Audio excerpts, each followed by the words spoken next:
So decided I'm gonna go ahead and plant some beans. These are purple beans, and I'm gonna plant these all along where we cleaned out last time this dragon fruit. The compost that we uncovered before actually turned out to be pretty nice. I'm planting them very close together.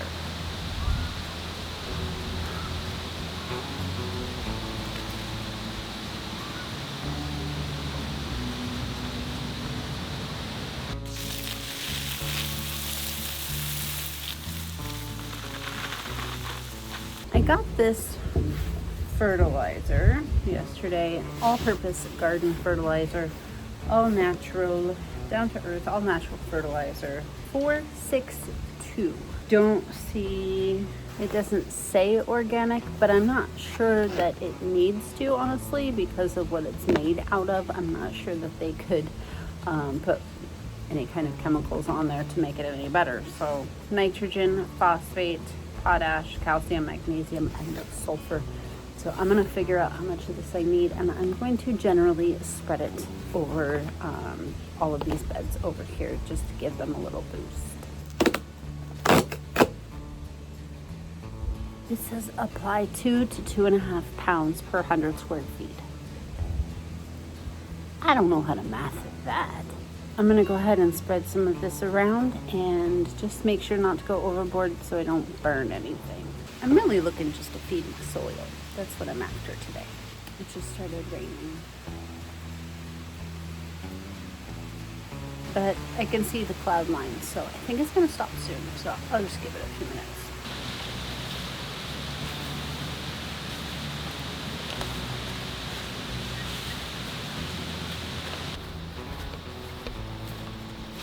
Alright, so yesterday we picked up some K-Mag because our citrus trees are just doing so poorly.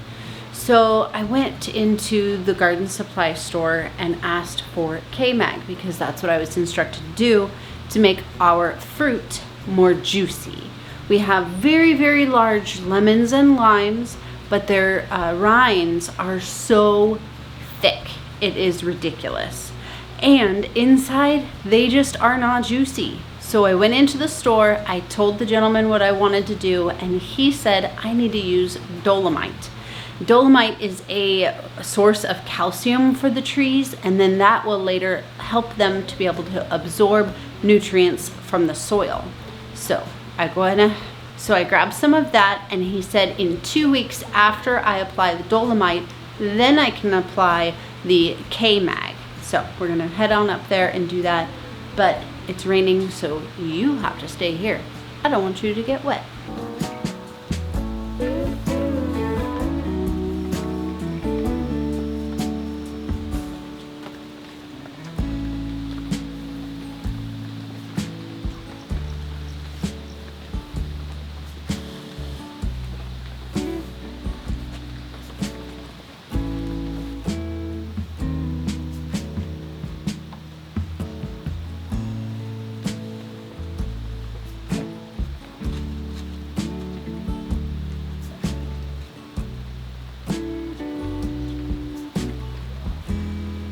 The rain just increased. Good thing we got it done. While we're here, I might as well show you these tomatoes. I have 3 very large tomatoes. They're probably pushing 10 feet tall, and they have never given me a fruit. I'm thinking it might be because of the weather, because of the season, but I'm not entirely sure. It is not stinking crazy hot in here anymore like it used to be. So I know the flowers aren't dropping off because of that. It's providing very, very little flowers to begin with, but those are not turning into fruit. So I'm not really sure. I think I'm just gonna wait for this next batch.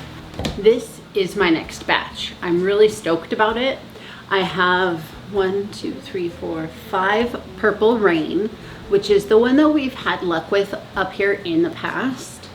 And then these are something, and these are called Get Stuffed. I picked up these seeds a year and a half ago when I was in Missouri. We went to Baker Creek and I got these seeds. but they're doing pretty all right. They have a fan above them, so it kind of gets them a little bit of movement to help keep their stock strong, which is great. And I'm very excited. I don't know what's going on with these ones. They're a little wonky, but that's okay. But they are doing pretty good. I'm pretty excited to try these out, and the weather will have changed by the time they are big enough to fruit, so keep your fingers crossed. Okay, so it's just raining. It's just raining, drizzling, and it's not making it very attractive to do outside chores. So I thought that we would go ahead and restock our kombucha. When you are getting ready to restock your kombucha, it's been brewing since Christmas. Just a quick rundown on what you're going to need to get ready to do a second bottling ferment for your kombucha. I'm not going to go through all the details right now. I do have a separate video you guys can go check out. That one is cherry kombucha, and I go through the whole process for you. But right now, I'm just going to give you a quick list of how to prepare to do it. First thing you're going to need, of course, is black tea. It doesn't matter what kind of black tea. And then you're going to need your vessel in which you want to do your ferment. I'm doing it in larger bottles. I think this is about ½ gallon. Or you can do it in smaller ones. Either one is totally fine. You're also going to need a lot of sugar. And then you're going to need something to flavor it. Today I'm going to use blueberries.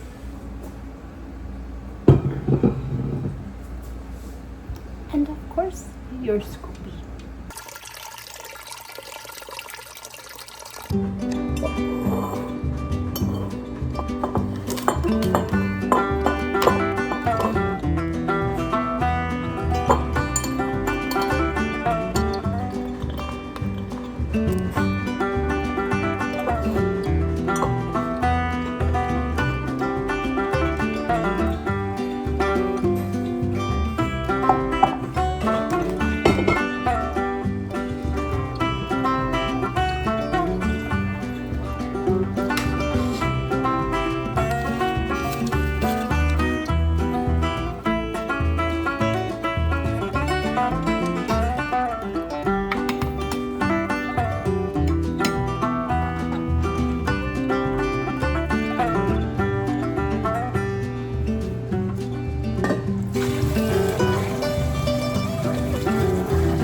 I recently have been using my sourdough a lot more, and that makes me very happy. But that means that I've increased the amount of starter that I use. I previously was doing 100 grams of flour, 100 grams of water, and 100 grams of starter, and feeding it each day. I am absolutely feeding it each day because I don't know if I'm gonna feel like making something out of sourdough the next morning. So each evening I feed my sourdough. No, she doesn't have a name, but I have been very good about it. I have actually given away a few starters to different people as well, taking my discard to them, or feeding it before I leave the house and giving a portion of it to them so they can have their own. And that's worked out really well. I'm very excited about it. So anyway, I increased the amount by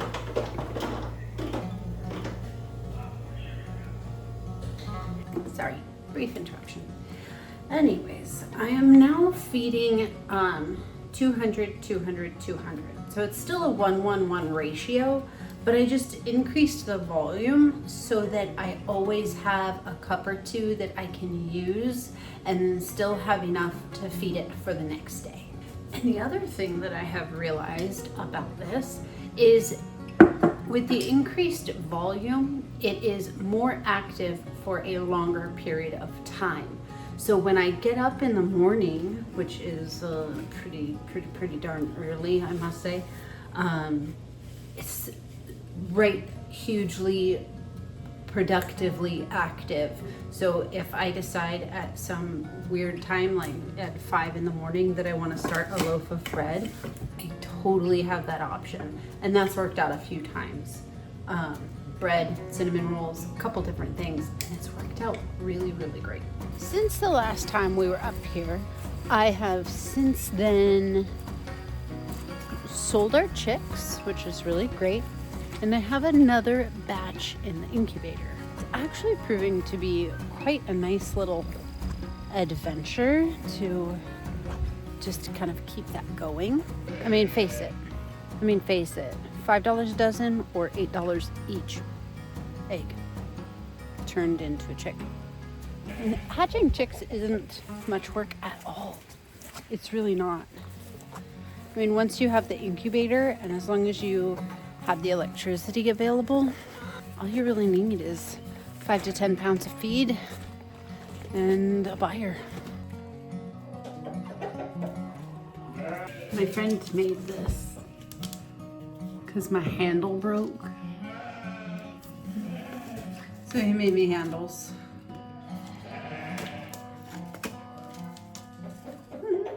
I know. It's made out of wood. I know. It's gonna get wet. Everybody's hungry. It's gonna get wet, but that's okay. He's gonna use this as a template and make me one out of plastic. Isn't that the coolest thing?